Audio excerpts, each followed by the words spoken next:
Do you know that feeling of constantly worrying about what others think of you? Maybe you make a suggestion at work and you observe a colleague whispering to someone else and immediately you think, I must have said something stupid. Or you're at a party and suddenly the group's attention shifts to someone else, leaving you thinking, they probably find me boring or awkward. In such situations, you're convinced that others are judging you negatively, even when there's no real evidence. This kind of thinking is called mind reading, the belief that you know what others think of you, even when it's based on assumptions rather than facts. If this sounds familiar, you're in the right place. Today we will explore why this kind of thinking can have such a strong impact on us, especially when it comes to social anxiety, depression, and self-doubt. And I share what you can do about it and what this hammer is all about. But don't worry, it's not about hammering anything out of your mind. So let's dive in. I'm Alexander, welcome to Simply Human.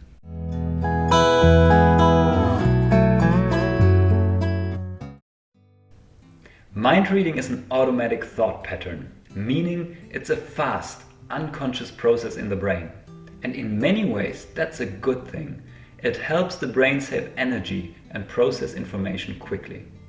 By recognizing patterns, it allows us to make snap decisions, like realizing from a friend's tone that they need support, or sensing in a meeting that it's best to stay quiet for a moment.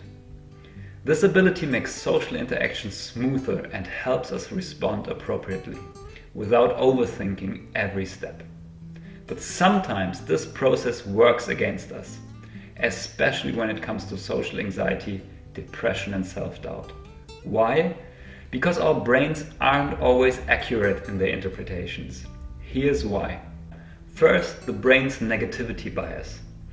Our brains have a deep-rooted tendency to process and store negative experiences or information more strongly than positive ones.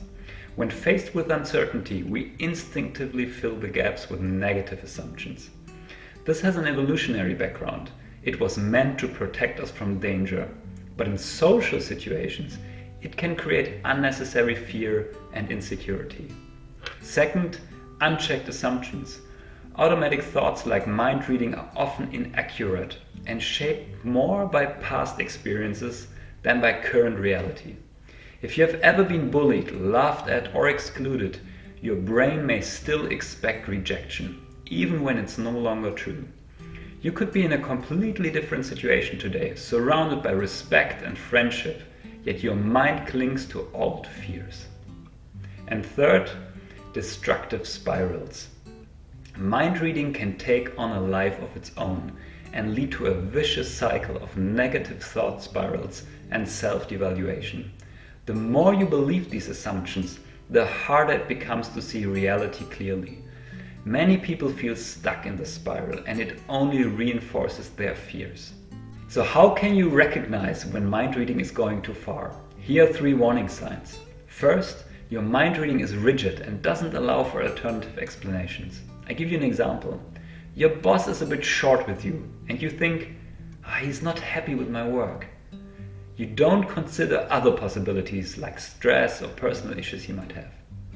Or a friend doesn't respond to your message right away and you're sure she's angry with me, even though she might just be busy at work. Why is this problematic? You interpret neutral or ambiguous signals as negative, which can increase your social insecurity. When your interpretations always go in the same direction, it reinforces your negative self-image or distrust of others. And you treat your thoughts as facts without gathering evidence, which can lead to unnecessary stress or relationship problems. Second warning sign, mind reading affects your behavior in unhealthy ways. Think back to the example from the beginning. You assume people in the group think I'm awkward. So you talk less, hold back, or avoid social situations altogether, creating a self-fulfilling prophecy. Because you withdraw, you actually come across as distant, and others respond with the same distance. Third warning sign, your assumptions cause excessive stress, anxiety, or self-doubt. Take this example. After a meeting, you spend hours thinking, everyone hated my presentation. You go through each slide again, wondering what you could have done differently.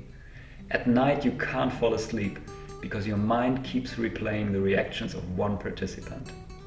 Why is this problematic? Because your brain runs on overdrive, analyzing uncertain situations, leading to excessive rumination, stress, and anxiety. You can hardly relax after an experience like this.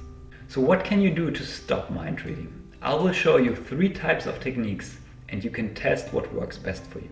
Important, the exercises I'm going to show cannot replace professional therapy. So the first technique is called cognitive restructuring. The idea being that we can challenge and change distorted or automatic thoughts by looking for evidence and alternative, more balanced perspectives.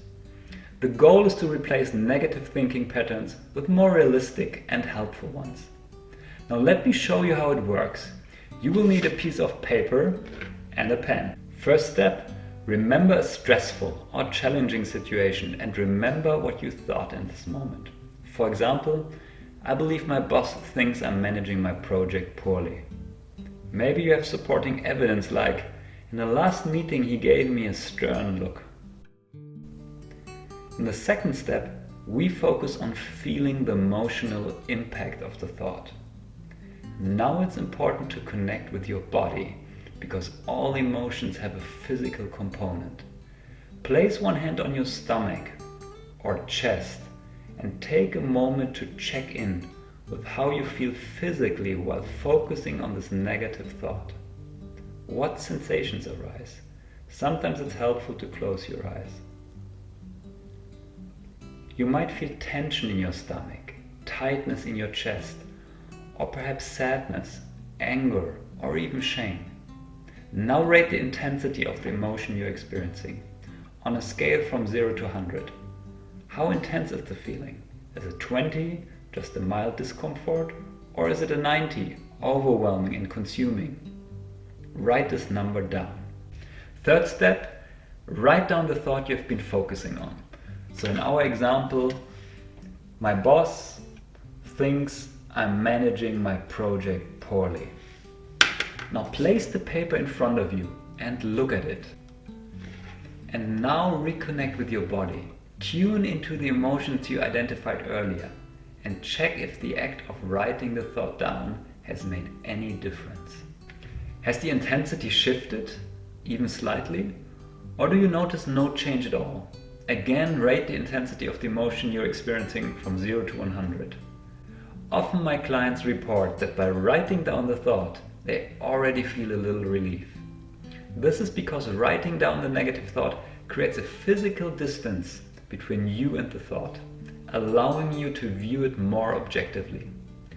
When we only work on thoughts in our heads, they can feel overwhelming and cloud our judgment. By putting them on paper, we can break free from the emotional grip and gain a clearer perspective. That's why, among others, journaling is such a healthy routine, by the way. But if the thoughts still feel threatening, take the next step. Connect with the real or imaginary best friend. Imagine someone who knows you very well. It could be a real person like your best friend, or even a fictional character like a wise mentor. Picture someone who looks at you lovingly and with appreciation, but who doesn't sugarcoat things. So if you shared your worry with them about what you think your boss might be thinking, what would they say? For example, they might say, I understand your concern, but knowing you, you're doing your job well, and if your boss is unhappy with something, it's their job to let you know so you can improve. After all, you can't read their mind, right? Write down this alternative perspective next to the original thought. And then reconnect with your body sensations again and your emotions. How does this perspective from your best friend affect your feelings? Do you notice a shift? Is the fear weaker? Rate the intensity of the emotion you're experiencing again from 0 to 100. Another thing you can do, make the evidence check. Look at the facts. Try to adopt the perspective of an objective observer. like a prosecutor who only relies on visible facts without speculating. What evidence do you have for your assumption that your boss is unhappy with you? How have your boss's reactions to your work been in the past? What evidence do you have that they are truly unhappy with you? How have they reacted to your work's results before? What other reasons could explain why someone is looking serious? Perhaps they are lost in thought or remembered something they forgot. And again, reconnect with yourself. How does looking at the facts affect your feelings? Do you notice a shift? If you find that cognitive restructuring doesn't really help, or if the thought spiral even intensifies, here are two other, more behavioral techniques to break free from the spiral. First, the thought stop technique. Say stop, aloud or in your mind, firmly. It's even more effective if you associate a physical gesture with it, like stretching out your hands as if to signal a clear stop.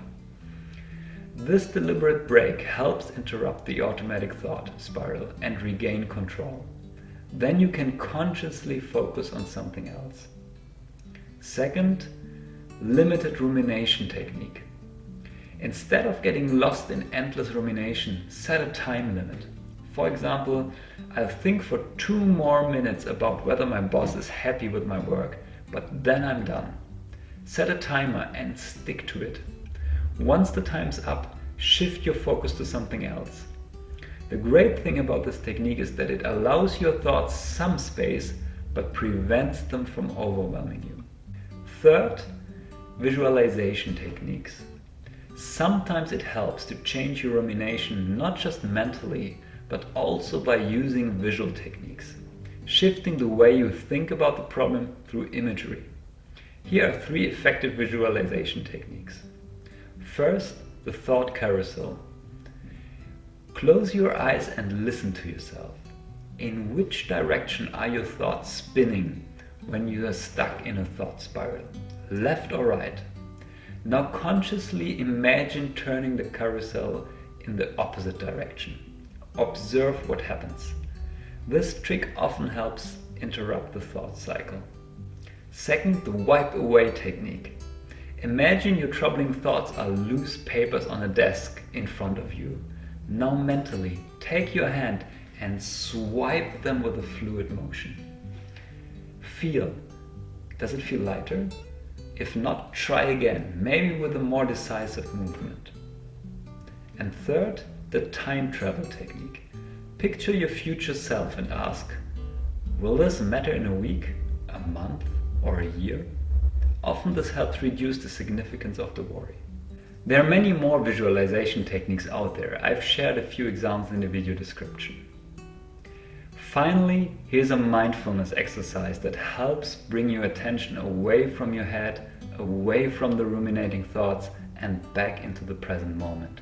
It's called the 5-4-3-2-1 exercise. When you notice you're spiraling into thoughts about what others might think of you, stop for a moment, connect with your breathing, and focus on 5 things you can see. A tree, a cup. Take your time to look closely and notice every detail. Then focus on 4 things you can hear. Street noise, birds, your breath. Then 3 things you can feel. For example, the ground under your feet, your clothes on your skin. And then 2 things you can smell. Coffee, fresh air. And finally, 1 thing you can taste. Perhaps a gum or the air in your mouth. If your mind feels a little quieter now, that's the exercise doing its job, bringing you back from the spiral and into the present moment. So that's it for the most effective techniques to help you stop mind reading. Ultimately, it might be helpful to explore with a therapist what lies at the root of your tendency to mind read.